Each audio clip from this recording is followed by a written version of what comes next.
Hello guys, ubani ko ninyo magluto ta og usa ka Turkish food. So ginatawag ni siya diri og suhan dolmasi. So suhan means onion. So naa ko diri tulo ka dagko nga suhan or onion. So ato lang na siyang panitan diha og tarong kay atuan ni siyang pabukalan maya-maya og mahuman ta anig panit no. So usa ni sa putahe sa mga Turkish nga kasagara nila nga lutuon or ilang kanon. Pero ang kasagara gid nilang gamiton aning dolma is katong talong. Kay lagi wala man ko kapalit og talong. So kanila nga atong gamiton ang aning suhan or ang sibuyas. So katuning dagkuon nga sibuyas, puti nga sibuyas ang atong gamiton. So pagkahuman nato ni og hinlo og panit kay hiwaan na nato ning tunga para ang katong ilawom aning sibuyas madali siya kaluto kay dili man nito siya babukalan jud og maayo no. So paigor na to siya babukalan nga medyo mahumok-humok siya. Kay basta makita ninyo unya kung unsaon ako ni siya pag tangtang. So kay ato amang guding usa-usahon og pakli ning sibuyas no hantod sa kinailaw man. Then natay giandam diri nga tubig sa kaldero no kay para pabukalan nato ni atong hiwa nga sibuyas. So kinahanglan sa pagbabukal ani guys tan-awon jud nimo kay monitor jud nimo kay para dili siya malata ba. So di na nato nya magamit. So ato ni siyang bantayan. So after mga pila ka minuto guys so nakita ninyo nga sibuyas ning buka-ka na no. Once na mabuka-ka na siya guys okay na siya. And then maghuwat lang ta nga hantod nga mabugnaw na para dili pud ta mapaso no kay ato biya nang kinamuton unya. So while gahuwat ta nga mabugnaw ang atong sibuyas nagandam na sad ko sa uban pa nato nga gamitonon. Naghiwa-hiwa ko gagmay nga karne sa baka and then naay kamatis, sili nga green nga dili halang, nasa tay bugas or ang rice. So depende man ko sa kadaghanon nga imong gamiton. So ako sa katasa nga rice akong gagamit, then tomato paste, kimyon, chili powder, nasa tay kanang sumak tuzo, unsa pa ba? Og asin. So nasa day koy giandam diri nga duha ka kamatis in case nga dili mag-igo ang atong kanang sibuyas nga gamiton. So ato ala ning kwaon ning tunga sa kamatis then isagol na to diha sa atong uban nga ingredients no. O ato lang siyang hiwaan diha sa ibabaw and then kwaon ako ng tunga sa kamatis. Then ato na siyang isagol diha sa atong uban nga ingredients. So kinalang hiwa-hiwaon po nimo gagmay guys. Kay kinalang pino kay kanang uban diha gipino man ko naghiwa. Ang uban kay dili sila magbutang og kamatis or ang uban di sila magbutang og sibuyas. Depende ra sa na nimo kung unsa imong ibutang. So ako kay gusto mo ko butangan og kamatis kay mas para mas mo lami pa gyud siya ba. Then so kwaon na nato ng tunga para magamit nato na iyahang sudlanan. Si tawag ana guys. Basta mas lami man sa ni siya, lamian man sad ko aning kamatis gud kung moy himuon og dolma. So pagkahuman natog hiwa og pino ni atong kamatis kay ato na siyang isagol sa uban pa na nato nga ingredients then ihalo lang nato na og tarong. So gigamitan ako nagkamot pag mikos-mikos no kay para jud matarong nato og sagol or halo. So, dito sa kaldero nga atong gamiton or lutuan nagbutang ko diha og pino nga kamatis gihiwa na ko na siya og panipis kay in case mamahutan og sabaw sa pagluto nato. So dili siya modukot. So dayon ang last nako dihang ibutang kay katong olive oil kinalimtan dai nako ang olive oil mas lami siya og medyo oily siya. So ang next nato nga buhaton kay diri na sad ta sa ato ang sibuyas.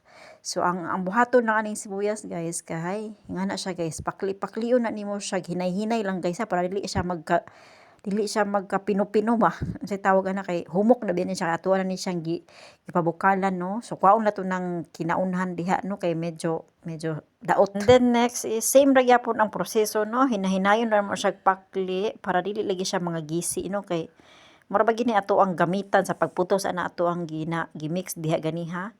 So okay ra na siya nga medyo magisi siya ginagmay pero kinahanglan dili siya dako kay gisi kay ato man na siyang ituyok unya mo atong pustan sa ato ang mixtures no.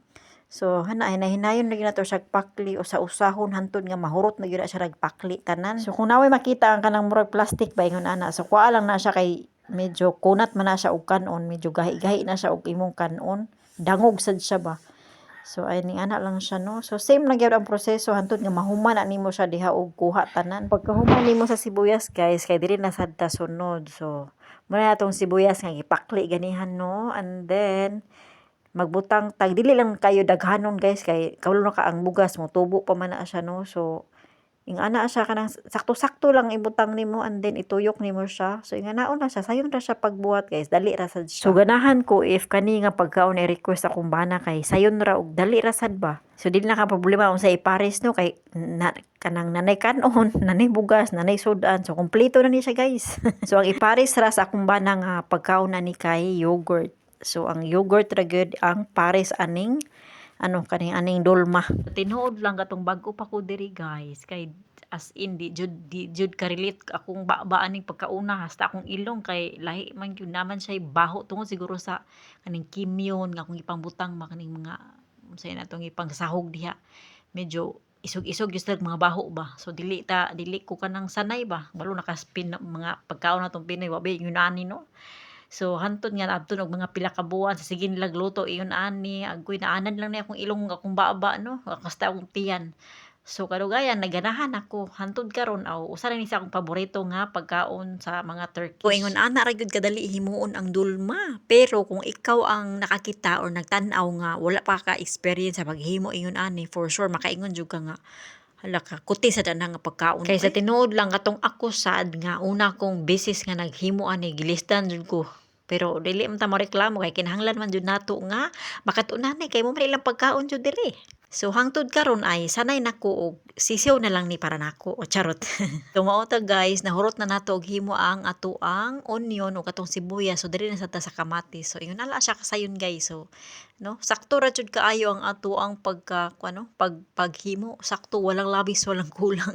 Sakto ra kay ang atong sibuyas hasta ang atong kamatis nga duha ka buok. So igo ra gyud siya. So muragi sinukudaan ba charot. So ayun guys, ganyan lang siya talaga So inganaon ra gyud siya paghimo. So simple. Pero na problema ko kay dili siya kaigo sa akong kaldero. So mao to for the balhin-balhin ta sa ato ang gihimo ani kay gamay man tong kaldero ato ang nasudlan. So ibalhin na to siya sa dako nga kaldero. O di ba ang ganda niyang tingnan. So mura siya bulak-bulak ba charot.